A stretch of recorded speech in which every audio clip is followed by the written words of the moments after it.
अस्सलाम वालेकुम। आज हम बनाएंगे बहुत ही मुनफरिद अंदाज में और मज़ेदार गाजर की बर्फ़ी। इसके लिए एक चाहिए कढ़ाई। कढ़ाई में घी डालूंगी और इसके अंदर 4 बड़े चम्मच बेसन के, और इसको हम अच्छी तरह से भून लेंगे। इतना इसको भूनेंगे ताकि इसके ही बेसन की खुशबू आना शुरू हो जाए और बेसन अपना घी छोड़ना शुरू कर दे। अगर इसमें से खुशबू आए, बेसन की खुशबू आना शुरू हो जाए और ये अपना घी छोड़ दे, तो इसका मतलब कि ये बेसन बिल्कुल तैयार है, भून चुका है। जैसे कि अब आप देख रहे हैं कि हमारे बेसन ने घी छोड़ दिया है और ये भून चुका है, इसका कलर चेंज हो गया। इसके अंदर अब मैं डालूंगी कश की हुई गाजर। गाजर इसके अंदर डालूंगी और इसको अच्छी तरह हम भून लेंगे। गाजर और बेसन को मिक्स करेंगे। गाजर डाल के इसको अच्छी तरह मिक्स करेंगे। उसके बाद इसको इतना भूनेंगे कि गाजर का अपना अच्छी तरह पानी खुश्क हो जाए और ये यकजा बन जाए।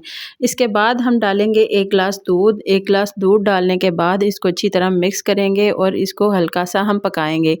थोड़ा सा पकाने के बाद इसको अच्छी तरह मिक्स करते जाएंगे और आहिस्ता आहिस्ता हल्की हल्की आंच पर इसको पकाएंगे। उसके बाद इसके अंदर हम डालेंगे चीनी। गाजर की और बेसन की बहुत ही अच्छी खुशबू आना शुरू हो जाएगी बेसन और घी के साथ, और इसमें डाल देंगे चीनी। 1 कप चीनी डालेंगे और इसको अच्छी तरह मिक्स करेंगे। और चीनी का अपना भी पानी होता है, वो भी इसमें आएगा, तो इसलिए इसको 10 मिनट और पकाएंगे ताकि ये अच्छी तरह खुश्क हो जाए और हमारी बर्फ़ी बेहतरीन सी तैयार हो जाए।